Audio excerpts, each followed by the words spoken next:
సహాయ మంత్రి ఉండి ఇప్పటి వరకు స్పందించకపోవడం మన దీని వెనుకున్న అంతర్యం ఏంది? రాష్ట్రంలో చిన్న ఇష్యూకే రాద్ధాంతం చేసి ఈ ప్రజాప్రభుత్వం మీద నిత్యం బురద తల్లి ఆవేశంగా మాట్లాడే బండి సంజయ్ గారు మరి మీ కొడుకు విషయం వచ్చేసరికి ఎందుకు నోరు మెదపడం లేదు? మరి రాష్ట్రంలో ప్రజాప్రభుత్వం వచ్చిన తర్వాత మహిళల ఆత్మగౌరవం పెంచి మహిళల భద్రత విషయంలో మా ముఖ్యమంత్రి గారు ప్రత్యేకంగా శ్రద్ధ తీసుకున్న సమయంలో ఒక మైనర్ బాలిక మీద వాళ్ళ సోషల్ మీడియా ద్వారా వాళ్ళదే తప్పు, ఆ మహిళదే తప్పు అని చెప్పి చిత్రీకరించడం ఎంతవరకు సమంజసం? మరి నిత్యం నువ్వు రాముని మీద, దేవిని నమ్మిన పేరుగా రాముని పేరు మీద రాజకీయాలు చేసే బండి సంజయ్ గారు, మరి అదే రాముని సాక్షిగా ఎందుకు నీ కొడుకు నిర్దోషాన్ని నిరూపించుకోలేకపోతున్నావు? ఏ తప్పే చేయకపోతే మరదే రాముడి మీద నువ్వు ప్రమాణం చేసి నా కొడుకు నిర్దోషి, నా కొడుకు ఎలాంటి తప్పు చేయాలన్నా కదా.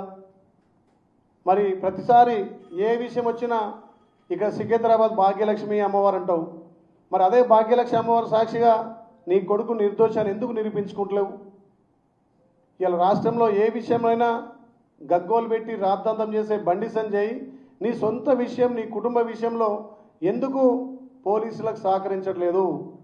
నీ కొడుకు తప్పే చేయనప్పుడు ఎక్కడ దాచినవు నీ కొడుకును? ఎందుకు నువ్వు పోలీసులకు సహకరిస్తలేవు? నువ్వు తప్పు చేసి, నీ కుటుంబం తప్పు చేసి, గతంలో నీ కొడుకు చరిత్ర ఏ రకంగా కాలేజీలో గుండాయిజం చేసి ఏ రకంగా నీ కొడుకు వ్యవహరించిన తీరు తెలంగాణ ప్రజలు చూస్తలేరా? మరి మా ప్రభుత్వం మహిళలకు పెద్దపీట వేసి ఎక్కడ కూడా ఎంతటి వాడైనా మహిళల పట్ల అసభ్యంగా ప్రవర్తిస్తే చట్టరీత్యా చర్యలు తీసుకుంటుంది మా ప్రభుత్వం.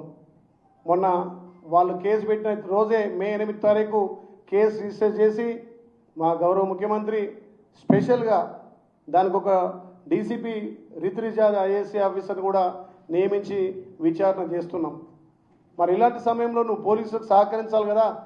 కేంద్ర హోంశాఖ మంత్రి ఉండి నువ్వే పోలీసులకు సహకరించకుండా మీ సొంత మీడియాల ద్వారా అమ్మాయిదే తప్పన్నట్టుగా అమ్మాయి మీద నేపం నెడుతున్నావు. ఒక మైనర్ బాలిక మీద ఈ రకంగా పెట్టడం నీకెంతవరకు సమంజసమని బండి సంజయ్ గారిని సూటిగా ప్రశ్నిస్తూ ఉన్నాం. ఇదే అదునని చెప్పి బీఆర్ఎస్ బీజేపీ చీకటి ఒప్పందాలతోటి ఇవాళ బీఆర్ఎస్ వాళ్ళు రోడ్డు మీద ఎక్కి ధర్నా చేస్తున్నారు. బీఆర్ఎస్ వాళ్ళకి ఏమైనా సిగ్గుండాలా? మీరు 10 ఏళ్ళ అధికారంలో మైనర్ బాలిక మీద ఏ రకంగా అగాత్యాలైనాయి, కూకట్పల్లిలో ఏ రకంగా అయినాయి, దిశ కేసు ఏమైంది? మీ సమయంలో లాండ్ ఆర్డర్ ఎంత అద్మానంగా ఉండే. మా ప్రజాప్రభుత్వం, మా గౌరవ ముఖ్యమంత్రి వచ్చిన తర్వాత మా ప్రజాపాలన ద్వారా మహిళల ఆత్మగౌరవం పెంచినాం, మహిళలకు భద్రత పెంచినాం, మహిళలకు అన్ని హక్కులు కల్పించి ఇలా మహిళలు నిర్భయంగా రోడ్ల మీద తిరిగే హక్కు కల్పించింది కాంగ్రెస్ పార్టీ. మరి దీని మీద సిగ్గుమాలిన రాజకీయాలు చేస్తున్నారు బీఆర్ఎస్ వాళ్ళు. దేనికోసం ధర్నాలు చేస్తున్నారు? మీ చీకటి ఒప్పందం కదా, ప్రతిసారి కదా మీ బండి సంజయ్ మీకు ఫెవికోల్ బంధం కదా బీజేపీ బీఆర్ఎస్కు. అంటే మా ప్రభుత్వం పట్టించుకోవట్లేదు, మా ప్రభుత్వం మీద నెపం నెట్టడానికి దొంగ డ్రామాలు చేసి ఇలా బీఆర్ఎస్ వాళ్ళు రోడ్ల మీద ధర్నాలు చేస్తున్నారు. ఒకటే సూటిగా ప్రశ్నిస్తున్న బండి సంజయ్ గారికి, మీరు ఒక గౌరవమైన మంత్రి హోదాలో, కేంద్ర సహాయ మంత్రి హోదాలో ఉన్నారు. మీరు పోలీస్ డిపార్ట్మెంట్కు సహకరించండి. మీ కొడుకు నిర్దోషాన్ని నిరూపించుకోవడానికి మీరు ఎన్ని తంటాలు పడుతున్నారో తెలంగాణ ప్రజలు గమనిస్తున్నారు. మరి మీరు మతం పేరు మీద, కులం పేరు మీద, ఆఖరికి మహిళలను అడ్డం పెట్టుకుని కూడా రాజకీయం చేయాలంటే తెలంగాణ ప్రజలు తప్పకుండా రాబోయే రోజుల్లో మీకు బుద్ధి చెప్తారు. మీ పార్టీ ఇప్పటికే మతాల మీద, కులాల మీద రాజకీయాలు చేసి ఇప్పుడు మైనర్ బాలిక పట్ల మీరు ప్రవర్తిస్తున్న తీరు దుర్మార్గం. ఇంకొక విషయం, ఇక్కడ రాష్ట్ర అధ్యక్షుడు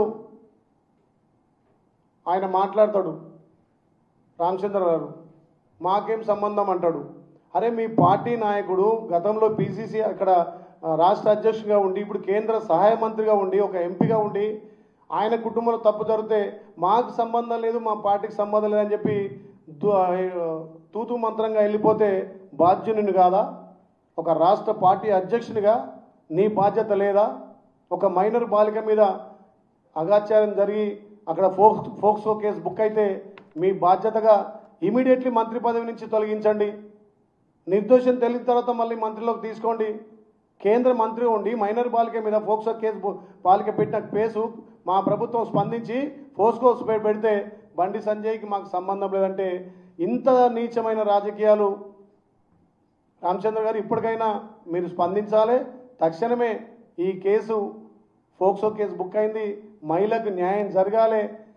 మా ప్రభుత్వం, మా గౌరవ ముఖ్యమంత్రి లా అండ్ ఆర్డర్ విషయంలో ఎంతటి వారైనా ఎంత పెద్ద హోదాలున్నా ఉపేక్షించేది లేదు.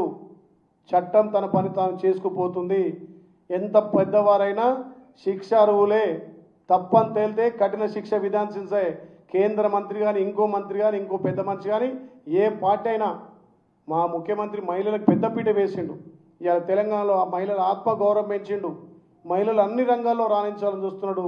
మరి కేంద్రంలో అధికారం ఉండి ఇవాళ మీడియాతో సోషల్ మీడియా ద్వారా కమ్మేయాలి, కొన్ని మీడియా ద్వారా దుష్ప్రచారం చేయాలి. అమ్మాయిదే తప్పు. అరే అమ్మాయి మైనర్ అమ్మాయి, అది జరిగితే తప్పకుండా మీరు బాధ్యత వహించాల్సింది పోయి అమ్మాయి మీద నెపం నెట్టాలి.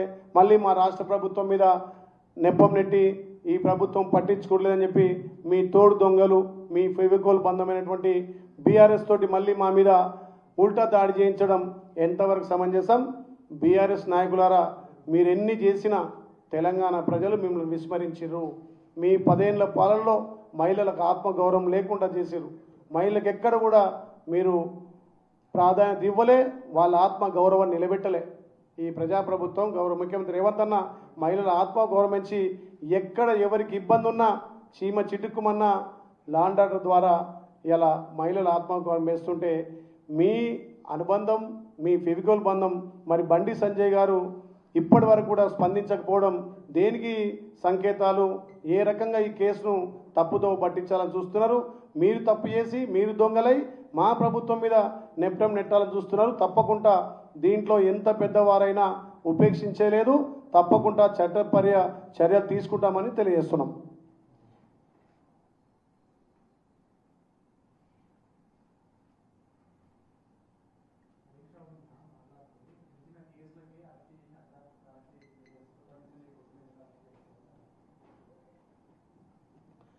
హరీష్ రావు మాట్లాడితే తెలంగాణ ప్రజలు గమనిస్తున్నారు. 10 ఏళ్ల కాలంలో దిశ కేసు కానీ ఇక్కడనే కుకట్పల్లిలో ఒక మైనర్ మహిళ మీద అయినప్పుడు మీరు మీ ప్రభుత్వం ఏ రకంగా స్పందించారు? మా గౌరవ ముఖ్యమంత్రి, మా ప్రభుత్వం లా అండ్ ఆర్డర్ పోలీస్ విషయంలో గౌరవ ముఖ్యమంత్రి స్పందించి ఒక డీసీపీ అధికారిని నియమించింది. దర్యాప్తు జరుగుతుంది. తప్పకుండా